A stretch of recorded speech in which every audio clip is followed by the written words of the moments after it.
Assalamualaikum warahmatullahi wabarakatuh. Sampurasun.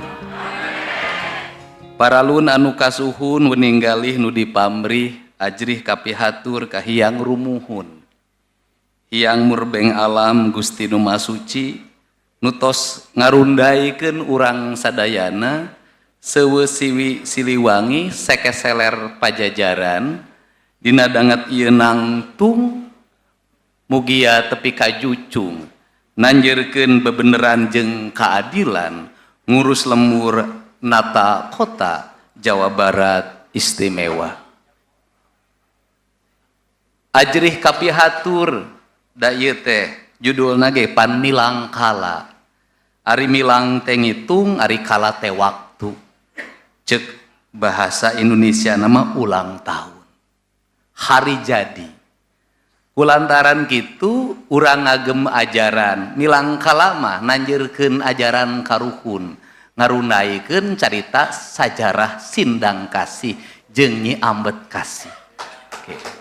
Mantap ge lamun urang Majalengka seueur dipika deudeuh seueur dipika welas seueur dipika asih payu kulantaran turunan Nyi Ambet kasih.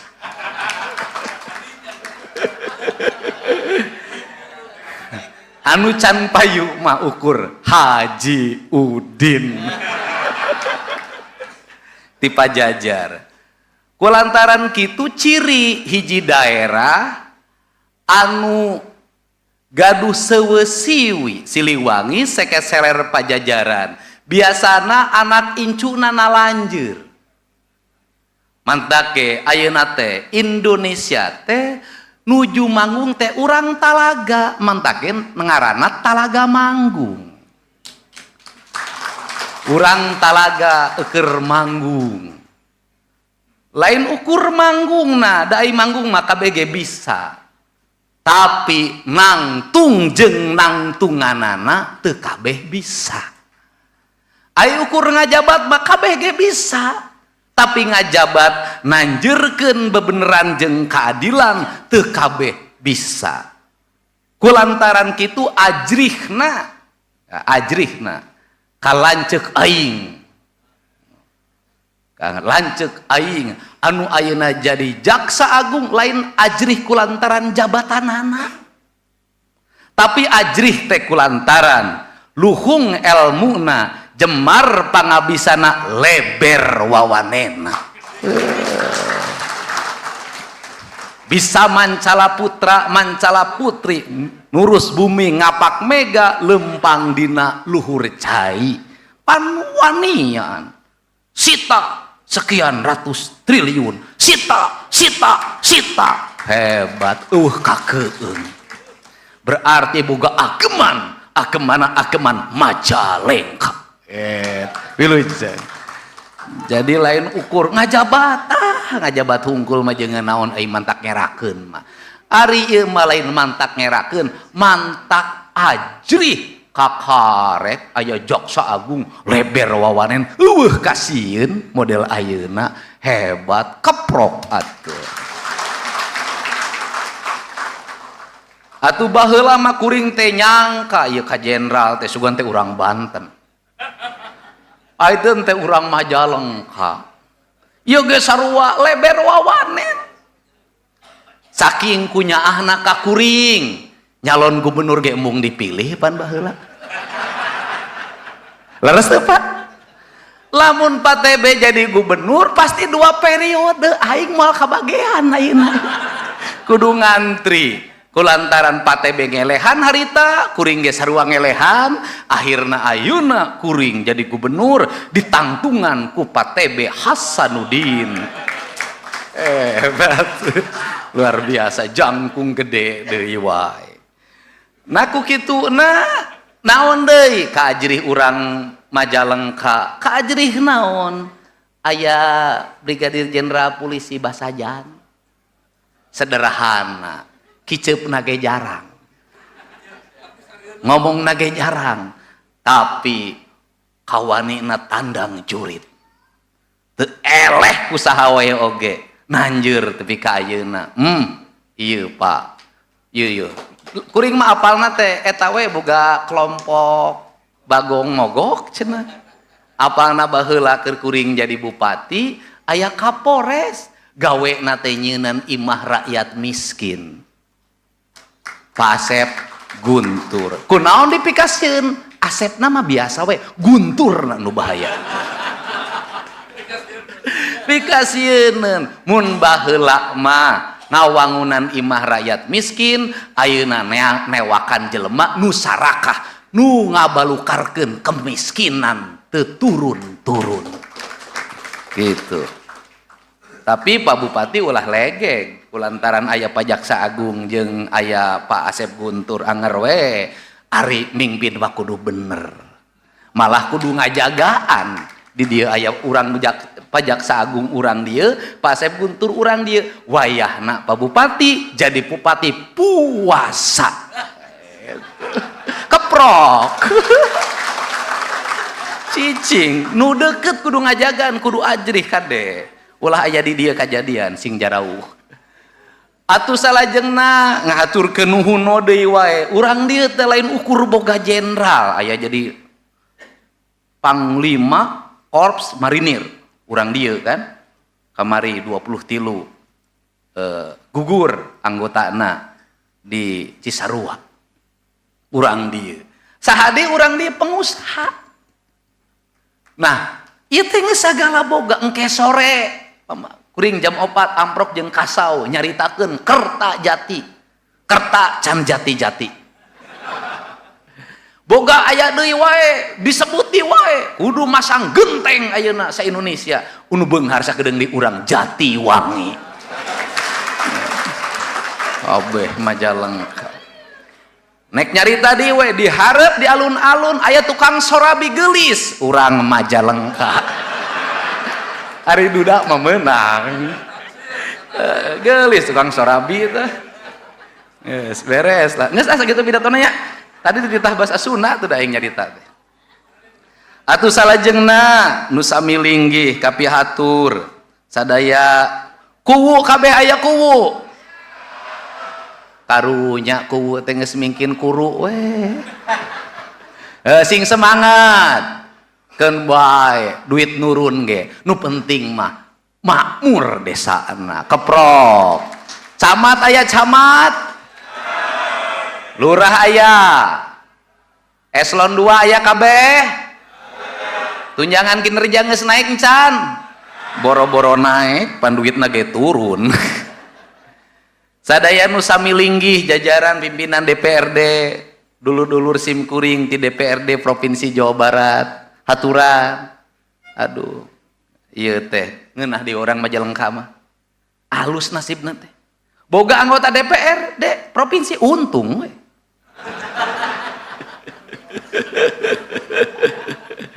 Aya Pak Untung, aya Pak Heri. Nah ieu nu sok galak ka aing baheula.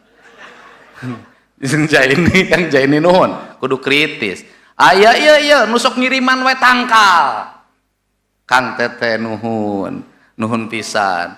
Kunaon ieu Majalengka ieu provinsi ayeuna melak tangkal teu eureun-eureun di Jawa Barat di Majalengka we binihna. Aing boga hutang ya ka mantan lurah di dieu 1,2 miliar melakalapa. Baleung urang Majalengka teh. Janten Pak, saya sampaikan Pak Erik, salah satu problem di Jawa Barat itu rusaknya daerah-daerah hulu. Hulu sungai, kemudian daerah pegunungan. Kemudian selama ini selalu program reboisasinya mercusuar atau seremoni. Upacaranya habis 500 juta, nanamnya tidak ada jadi satupun karena dimakan kambing. Maka saya merubah bagaimana menyelesaikan kemiskinan di Jawa Barat, itu diantaranya adalah daerah-daerah pegunungan yang menjadi pusat peradaban sungai di Jawa Barat. Hari ini mulai di Kuningan, Ciremai, kemudian di Gunung Gede semuanya ditanemin, tapi yang nanamnya digaji selama 4 tahun. Jadi satu orang itu harus menghambat 2 hektar dengan upah 1,5 juta sampai 2,5 juta karena itu cara menyelesaikan kemiskinan dan cara menyelesaikan problem kerusakan hutan. Sehingga kita fokusnya bukan proyek reboisasi, tetapi adalah pengentaskan kemiskinan dengan jalan menanam pohon di puncak-puncak gunung dan di daerah resapan air. Kita akan terus menyelesaikan problem ini. Kemudian Pak Kajati, saya ucapkan terima kasih atas kehadirannya. Kemudian semua yang hadir, ini anggota DPR RI sahabat saya, sejak lama, atur nuhun, juragan bola, nuhun pisan, bager pisan. Dina danget ieu teh pan urang sami-sami keur menekung kanu agung ngaberantang kanu maha kawasa mudasmedi hayang widi kunaon nyarita kieu. Ajaran Jawa disebutna papat kalima pancer sangkan paraning dumadi. Kadituna kanu kamarifatanana manunggaling kaula Gusti. Manajemen politikna manajemen politik kekuatan. Bentuk kejayaanana pakarang dijieuna tinu logam. Peradaban Sunda teh gaduh papat kalima pancer. Ari papat teh naon? Ari papat teh opat. Ai kalima naon? Kalima jeung dirina. Naon cenah papat kalima pancer teh? Kita ke bahasa Indonesia biar semua orang ngerti. Apa itu papat kalima tunggal itu? Adalah sebuah sistem nilai di mana manusia itu terintegrasi secara paripurna antara aspek kebudayaan, aspek kebangsaan, dan aspek ketuhanan. Jadi nilai ajaran leluhur kita itu selalu mengajarkan 3 hal. 1, budaya. 2, bangsa. 3, tauhid, ketuhanan. Tidak dipisahkan, tidak sekuler. Maka apa unsurnya? Unsurnya itu adalah tanah, air, udara, matahari. Maka komponen itu bersenyawa dengan nyawanya manusia, maka dia membentuk yang disebut dengan manusia Indonesia seutuhnya. Bahasa Sunda, rawayan jati. Bahasa Islam, insan kamil. Karena manusia Indonesia seutuhnya, rawayan jati, manusia Sunda, ngahiji. Karena ngahiji maka dia manunggal. Maka pembangunan itu harus dimulai dengan bagaimana manusia memahami tanah, bagaimana dia memahami air, bagaimana memahami udara, dan bagaimana memahami matahari. Maka kerangka dasarnya itu harus dibangun tata ruang yang memadai. Tata ruang di Jabar itu dibuat beberapa tahun yang lalu telah menghilangkan 1-2 juta hektar kawasan hijau yang berpotensi menimbulkan guncangan bencana. Maka saya merubah tata ruangnya, dikembalikan kembali. Dikembalikan kembali pada apa? Pada jati diri. Apa itu jati diri dalam Sang Hyang Siksa Kandang? Gunung kudu awian, lengkob kudu balongan, lebak kudu sawah.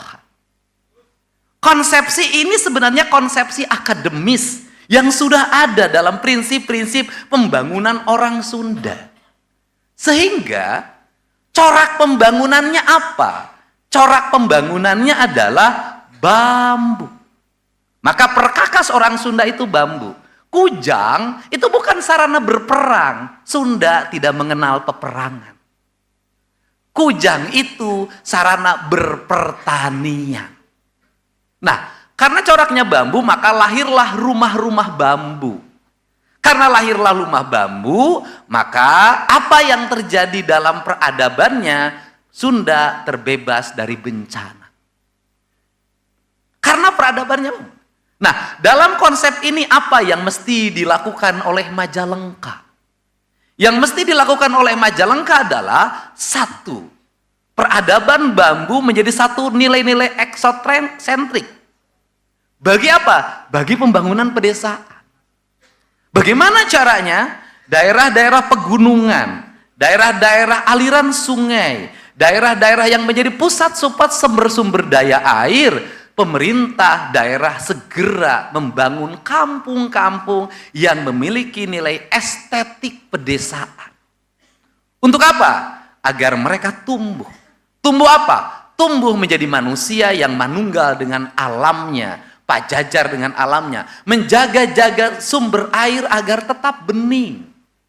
Melahirkan apa? Melahirkan sistem nilai di mana konsep pendidikan di sekolahnya harus melahirkan konsep pendidikan Pancawaluya, cager, bager, bener, pinter, singer, kaluhur sirungan, kahandap akaran. Maka konsep pendidikan yang berbasis lingkungan harus membentuk karakter manusia sehingga dia memahami di mana letak sumber airnya, siapa leluhurnya, apa pohon yang paling disakralkannya, bagaimana tata arsitekturnya, bagaimana menata lingkungannya. Maka kampung ini akan menjadi kampung-kampung eksklusif yang akan disadi orang dalam mengembangkan apa? Dunia kepariwisataan yang berbasis lingkungan. Dan ini tren dalam bisnis kepariwisataan. Anak-anaknya apa yang mesti dilakukan? Anak-anaknya belajar bahasa Inggris dengan baik, belajar tata boga, belajar fashion, kemudian belajar tata kelola dalam lingkungan rumahnya. Rumah-rumahnya mulai dipelopori minimal di sini bangun satu kampung saja dulu, rumahnya 3 kamar, 4 kamar, berbasis panggung, tetap mempertahankan kayu bakar. Maka ini yang disebut dengan homestay, kata istilah Pak Erik. Dan ini akan berkembang. Untuk apa? Mempertahankan orang desa, tetap bangga pada desanya, tumbuh dan berkembang seiring dengan ekosistemnya. Ditambah lagi apa? Kebijakan pemerintah provinsi yang akan dan terus dikembangkan adalah pembangunan ekonomi fiskal berbasis lingkungan. Problem Indonesia itu apa? Problem Jawa Barat itu apa? Problem Jawa Barat itu adalah tumbuhnya industri di Bekasi, tumbuhnya industri di Kerawang, tumbuhnya industri di Purwakarta, tumbuhnya industri sekarang di Subang, sebentar lagi di Majalengka, tumbuh industri, angkanya semakin meningkat, pertumbuhannya semakin baik, tingkat pendapatan daerahnya makin tinggi, walaupun sudah mendapat penundaan pembayaran DBH. Kenapa itu terjadi? Karena pusat pertumbuhannya ada di sini. Problemnya apa? Dari itu adalah sumber-sumber air yang ada di gunung tidak mendapat keadilan fiskal.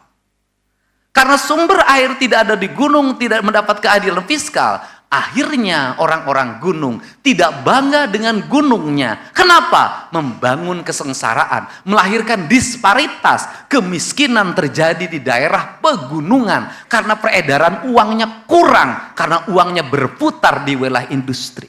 Padahal industri di Rebana akan mati, industri di Subang akan mati, industri di Kerawang akan mati, industri di Cirebon akan mati, industri di Bekasi akan mati. Kalau sumber airnya kering yang berasal dari puncak-puncak gunung sebagai sumber peradaban. Maka hitungannya adalah daerah penghasil air, debitnya harus mulai dihitung. Daerah penghasil oksigen, debitnya harus dihitung. Sebagai apa? Keadilan fiskal. Sehingga nanti lemburnya tetap terurus, kotaknya tetap terjaga. Itu hal. Ini cara. Kalau tidak begini, apa yang akan terjadi? Kehancuran dari hulu gunung sampai bibir pantai. Kehancurannya apa? Semua orang merasa tidak mendapat keadilan fiskal. Distribusi uang tidak merata. Setiap orang mencari uang dalam setiap hari.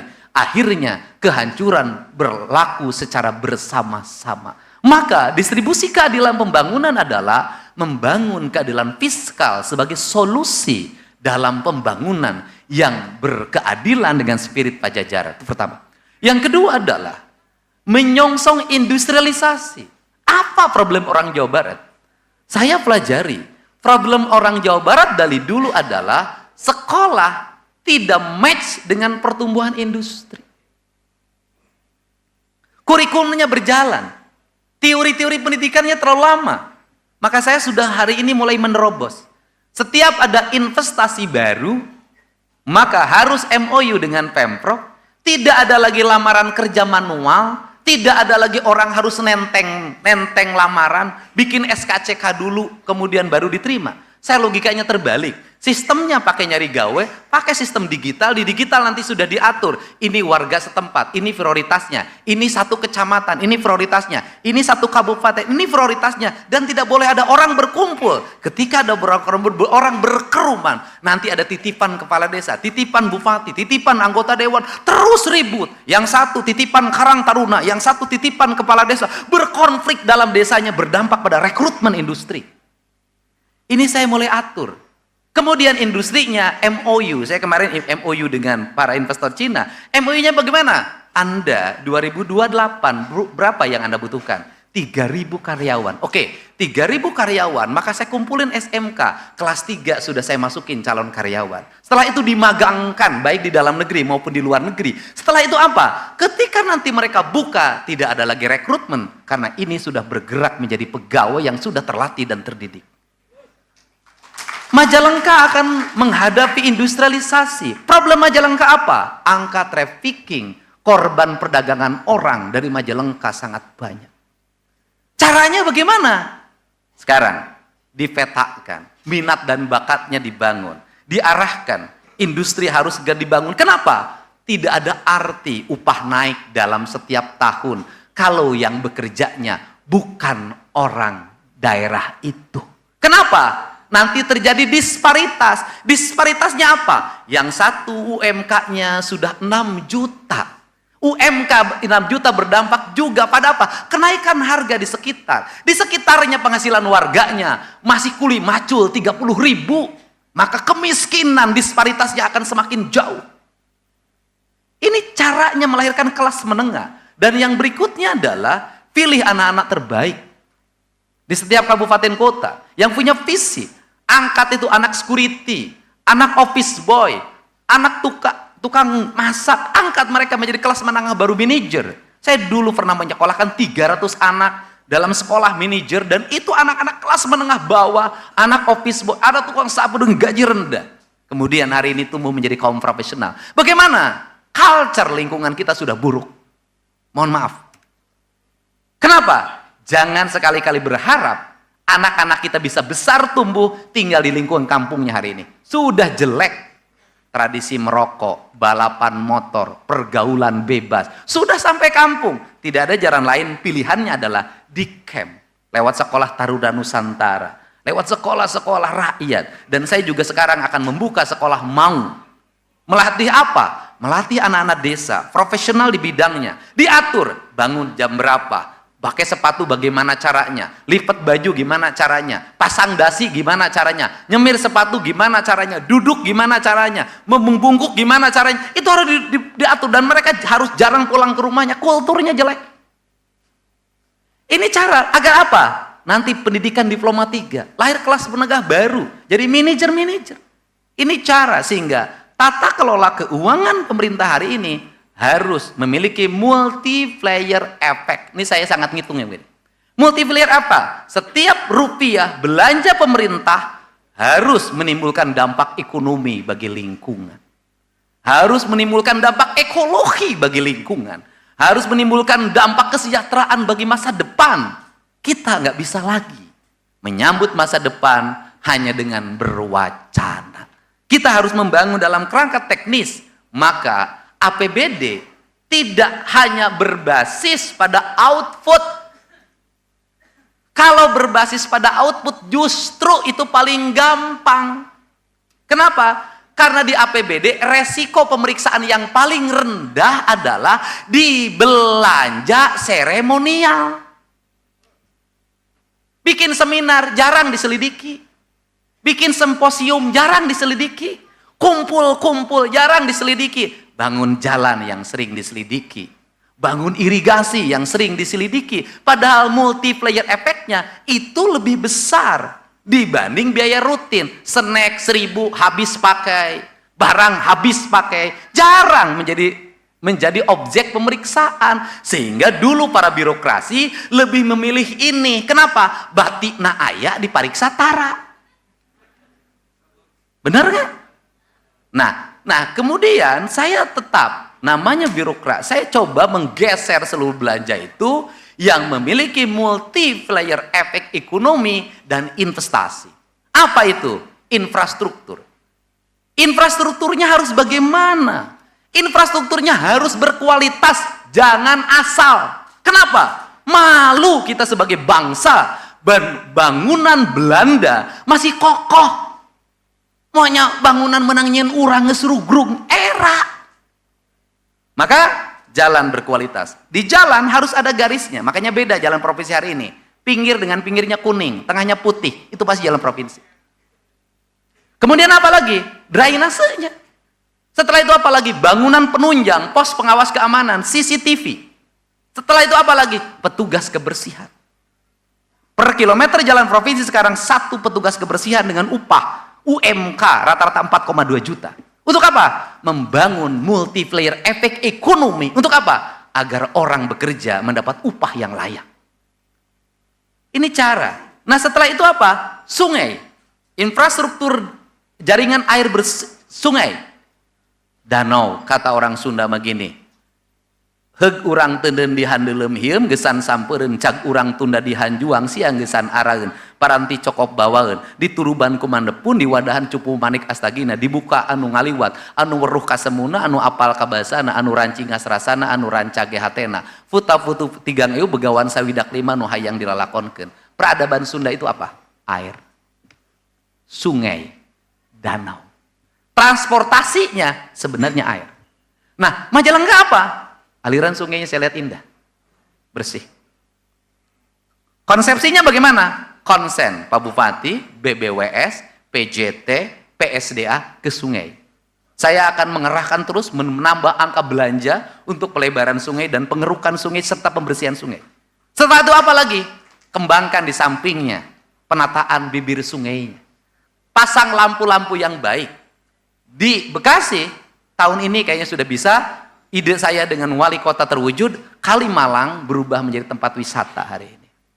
Saya minta nanti di Majalengka dengan aliran sungai yang besar, itu juga bisa menjadi nanti ada rumah makan terapung, ada jet ski, kemudian menjadi pusat pertumbuhan ekonomi kepariwisataan. Sungai, setelah sungai apa lagi? Nanti sawah.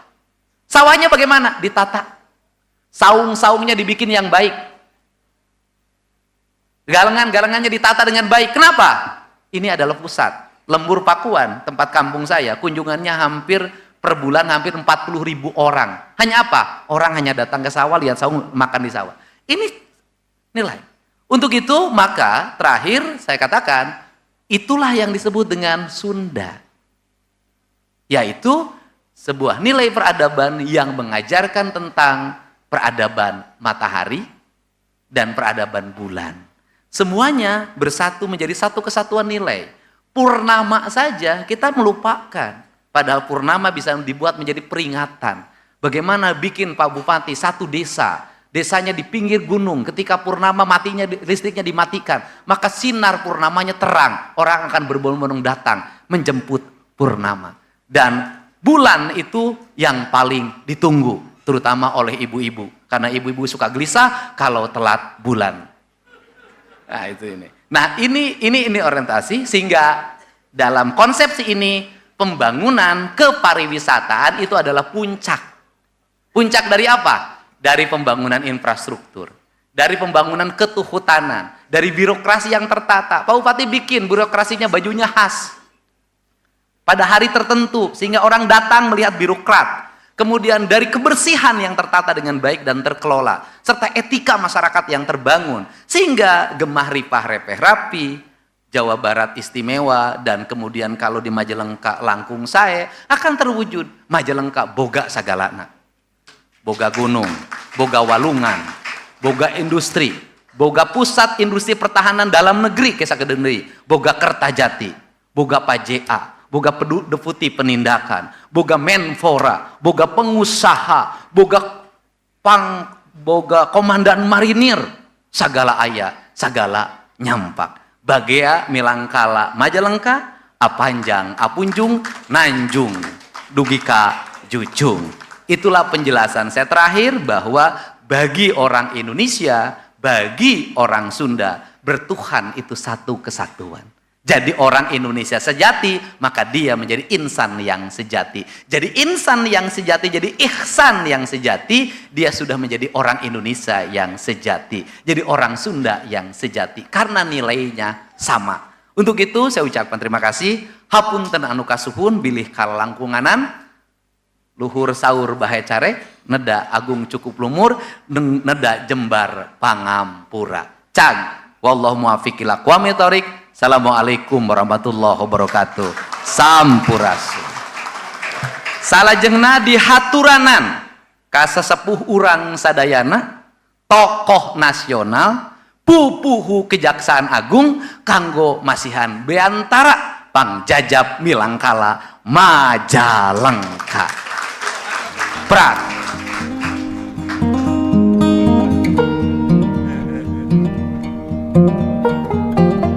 Bismillahirrahmanirrahim. Assalamualaikum warahmatullahi wabarakatuh. Sampurasun. Yang kami hormati Gubernur Jawa Barat. Katanya Bapak Aing, iya mah Adi Aing.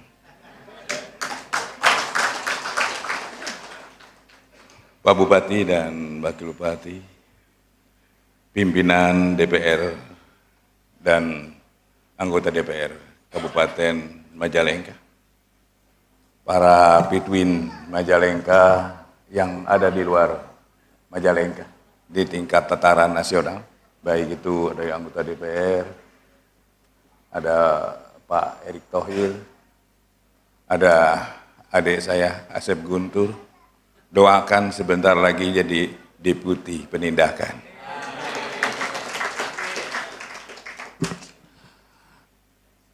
Pertama-tama dan paling utama, mari kita panjatkan puji dan syukur kepada Allah Subhanahu wa Ta'ala karena atas izin hinayahnya pada hari ini kita dapat berkumpul di tempat ini tentunya dengan penuh kebersamaan. Mari kita panjatkan puji sinareng syukur kehadirat Allah Subhanahu wa Ta'ala. Gusti Nama Suci Nu Parantos maparin paming pirang-pirang rahmat bimbingan karunia-Nya untuk kita semua, tentunya dalam rangka memperingati hari jadi ke-186 Kabupaten Majalengka. Sebenarnya ini adalah menjadi kegundahan saya. Kemudian saya bicara pada waktu itu dengan Bu Nina tentang dasar tahun kelahiran Majalengka. Kemudian Prof. Nina bincang-bincang dengan Pak TB Hasanuddin. Jujur aja, kalau titik tolaknya kepada Nyi Rambut Kasih adalah cerita masyarakat, bukan sejarah. Dan saya minta pada Prof. Nina pada waktu itu, coba yang betul-betul mendasar, ada jadikan suatu dasar kapan sebenarnya Majalengka lahir. Dan alhamdulillah dengan perjuangan hampir 2 tahun saya komunikasi dengan Bu Nina dan Pak TB Hasanuddin,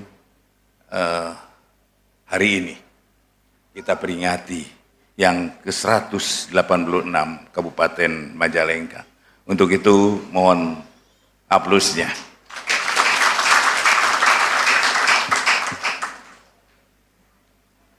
Dan tentunya hari jadi pengusung tema Manampak Sejarah, Bangun Kolaborasi dan Inovasi menuju Majalengka Langkung Sae. Suatu memiliki makna yang dalam. Sejarah kita terus menjadi pondasi yang kokoh bagi langkah-langkah kita ke depan. Dan tentunya perayaan hari ini sangat terasa spesial dan bersejarah. Bukan hanya sekedar bertambahnya usia, melainkan sebuah momentum renungan napak tilas, khususnya di tanggal kelahiran Kabupaten Majalengka. Sebelumnya, pemerintah Kabupaten Majalengka menetapkan 7 Juni sebagai hari jadi Kabupaten Majalengka. Dengan peraturan daerah Kabupaten Majalengka 05 DP 013 PD 82. Setelah mengkajian akademis dan tentunya tetapi saya sampaikan, jadilah Majalengka hari ini berulang tahun. Kemudian kajian-kajian akademis yang dilakukan oleh Prof. Nina dan kami diskusikan yang pada dasarnya bahwa itu adalah sangat mendasar dan dapat dipertanggungjawabkan kenapa hari jadinya adalah tanggal 11 Februari ini. Saya memang tidak akan bicara banyak, tadi sudah dihabiskan oleh adik saya.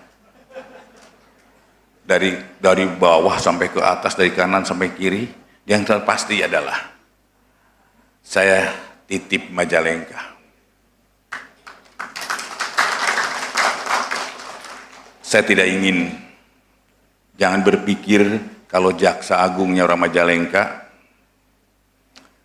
jangan dipikir lamun Deputi Penindakan orang Majalengka, lamun ayah orang Majalengka kurang mah dipanggelakeun heula ditewak.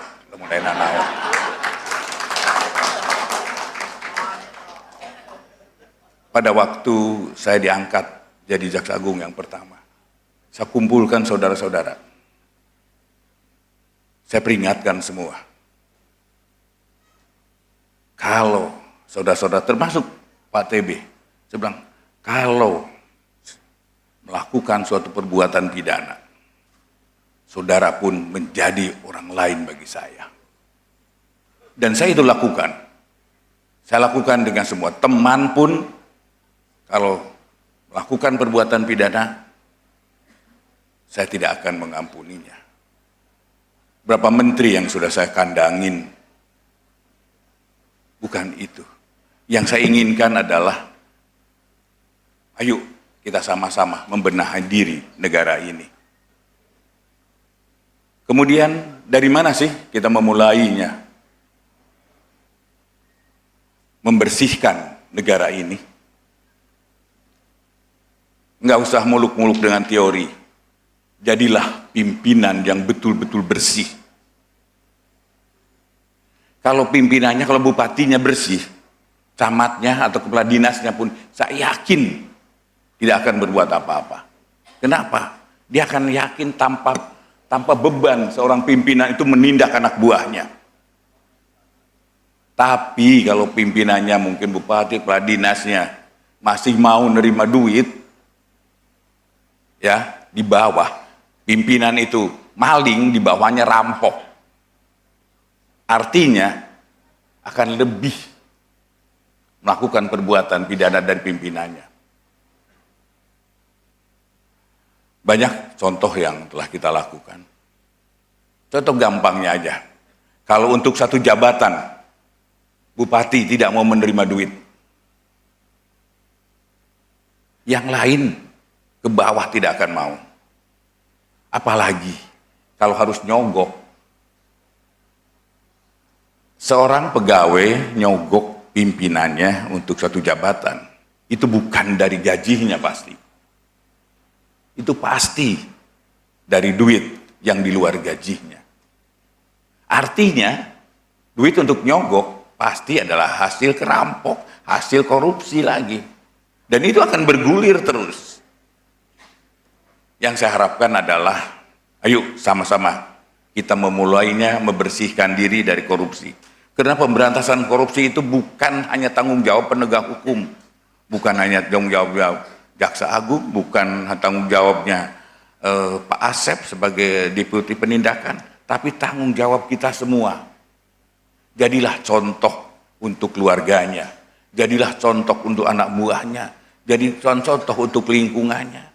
Dan ingat, kalau seseorang melakukan suatu perbuatan pidana, misalnya seorang kepala dinas ditindak, apa efeknya tuh sangat, dia akan malu dengan keluarganya. Anak-anaknya di sekolah dibulinya. Oh, pantas dia kemarin bawa mobil, karena itu paling duit-duit korupsi. Anaknya akan malu, bahkan mungkin tidak akan sekolah. Yang tadinya menjadi kebanggaan mertua akan pupus seketika. Apalagi jadi kebanggaan keluarga. Maka saya ingin mengingatkan, tolonglah kalau melakukan perbuatan yang bersifat korup, artinya akan membuat keluarga itu adalah malu semuanya. Kemudian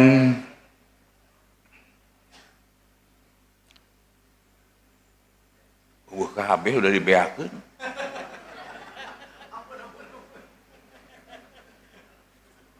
Kemudian saya juga ingin menyampaikan ada beberapa kasus Asep di Majalengka, tapi sebelum saya sampaikan pada Kajarinya, saya tidak ingin hanya karena saya jadi Majalengka, Kajari tidak menindak entah itu siapapun. Jangan melihat saya dari mana, siapapun bagi saya, saudara saya pun bagi saya. Kalau melakukan perbuatan pidana, silahkan ambil Kajarinya, silahkan ambil KPK-nya. Sejak saya menjadi Jaksa Agung, saya bukan lagi milik keluarga. Saya bukan lagi milik pribadi, tapi saya sudah serahkan semuanya untuk milik negara ini. Makanya, alhamdulillah, langkah-langkah yang saya lakukan, tentu masyarakat akan menilainya. Itulah yang saya dapat berikan untuk Majalengka, untuk Indonesia, dan untuk negara ini. Saya ingin kita semakin baik. Presiden selalu mengeluh, dari APBN aja sekitar 30 sampai 35 kebocoran. Berapa triliun yang harus kita selamatkan? Sudah 250 triliun yang harus diselamatkan. Belum lagi kebocoran dari sumber daya alam. Makanya jangan heran kalau beberapa hari ini kami selalu pamer uang, bukan untuk pamer, tapi ingin mengingatkan bahwa banyak kebocoran-kebocoran yang harus kita tanggulangi. Banyak yang harus kita benahi di negeri ini. Demikian yang dapat kami sampaikan, tidak terlalu banyak. Yang pasti yang saya menginginkan adalah Majalengka semakin maju, dan tentunya lagi saya ingin tidak ada yang dapat membuat saya malu. Oh, kampungnya Jaksa Agung ternyata penuh korupsi. Tidak ingin itu. Saya Putra Jawa Barat, saya demikian juga. Saya selalu mendukung KDM. Saya selalu mengingatkan semua. Saya minta pada Kajati Jawa Barat juga untuk jangan ragu-ragu melakukan bersih-bersih di Majalengka. Dan mohon pada pemerintah daerah dan teman-teman di daerah, kami jangan jadikan momok. Jangan dijadikan adalah sebagai penghalang untuk kegiatan.